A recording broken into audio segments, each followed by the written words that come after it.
düşəcək.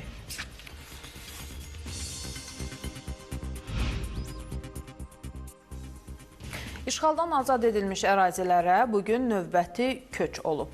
Böyük qayıdışa dair birinci dövlət proqramına əsasən Xocavənd şəhəri, Qırmızı Bazar qəsəbəsi və Xocavənd kəndinə növbəti köç prosesi gerçəkləşib.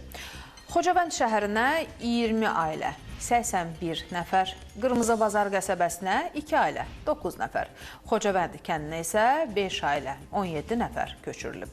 Şəhər, qəsəbə və kənddə sakinlərin məskunlaşması üçün lazımi şərait yaradılıb, yollar abadlaşdırılıb, evlər və infrastruktur bərpa edilib.